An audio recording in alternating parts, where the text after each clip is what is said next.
This miniature is 28 millimeters. And so is this one. And so is this one. But clearly, these aren't all the same size. So, what exactly do people mean when they say 28 millimeter miniatures? And how can we use that to our advantage when 3D printing? Today, I want to talk about scale.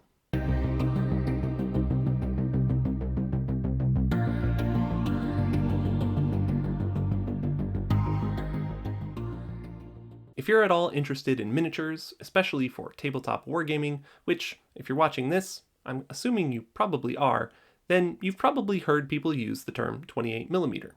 And, more recently, thanks to the rise of 3D printing and the growing popularity of skirmish games with smaller model counts, you've probably also heard people talk about 32mm or 35mm, or even 75mm.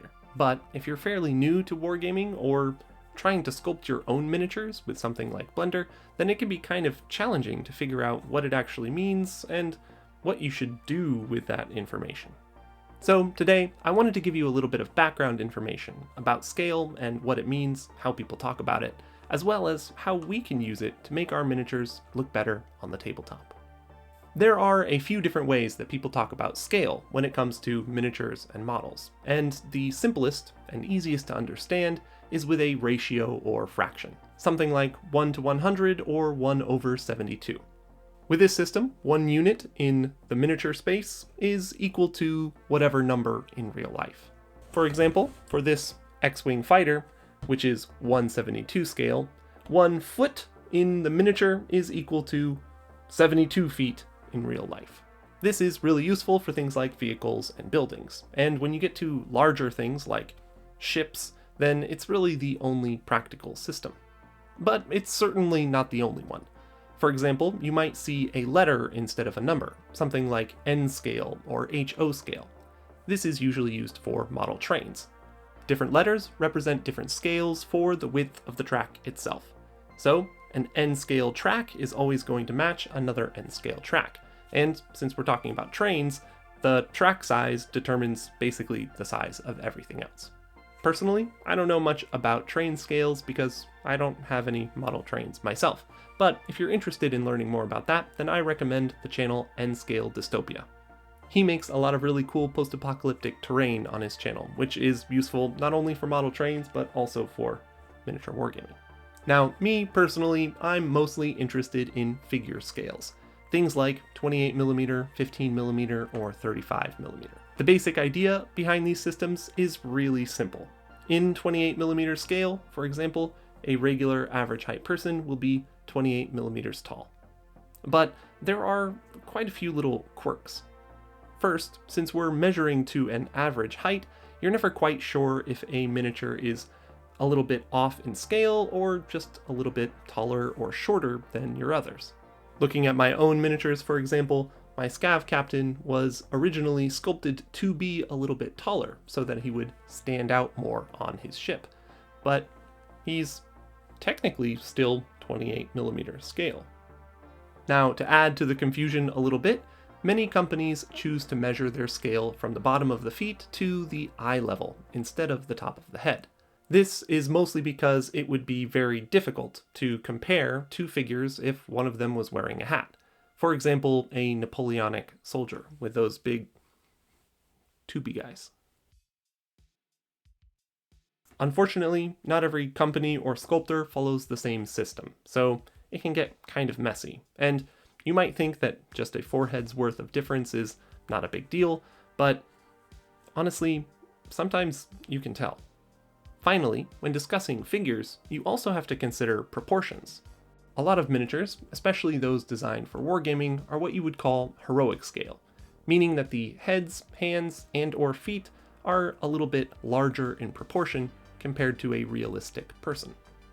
This is usually because they're a little bit easier to sculpt and easier to paint, and the details stand out a little bit clearer when looking from far away on a tabletop.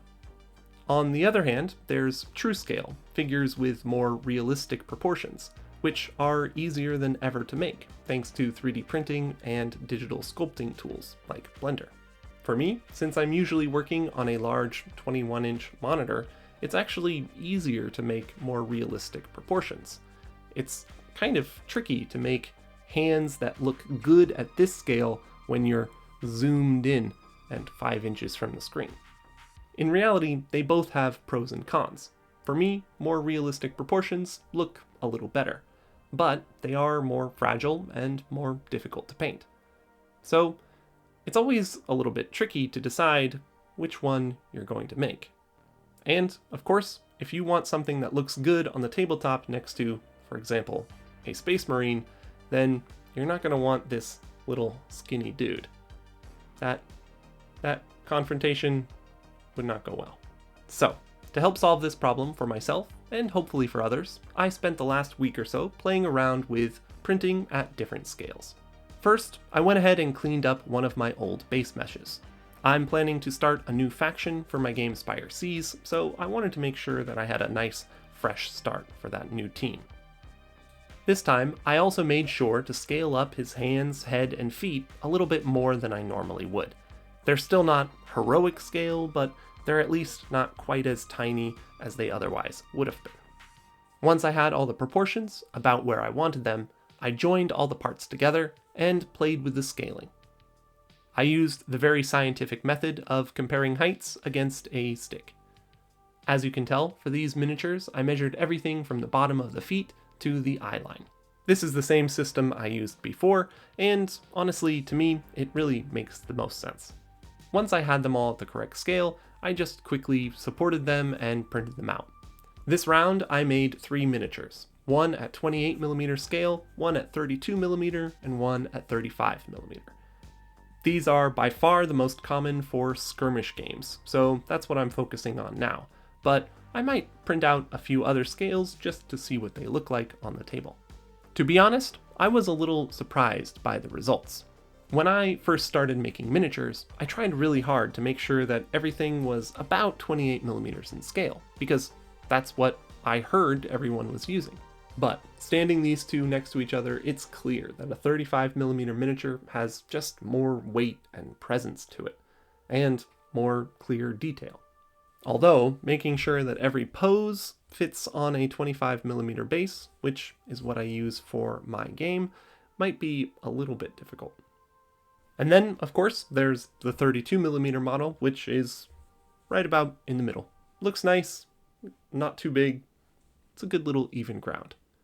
Standing these up next to my older miniatures, it's also pretty clear that my scaling was a bit off. The Scav Captain, for example, definitely looks more like a 32mm miniature than just a particularly tall 28mm one. And the 35mm model is much more similar to a 28mm Space Marine. Now, I know Space Marines are supposed to be like super tall or whatever, but I don't know, I'm not really a Warhammer guy, so. Anyway, knowing this, I'm pretty tempted to print out my other older miniatures at a larger scale, and there are 2 ways to do that. For example, since I know that my deckhands are 28mm to the eye, and I know that from my regular set 28mm base mesh to my 35mm base mesh is about 124%, I can just type that in and print it out. Now, I don't know quite how well this works with different poses and supports, things like that. It might get a little bit funky there, but should get you in the ballpark at least.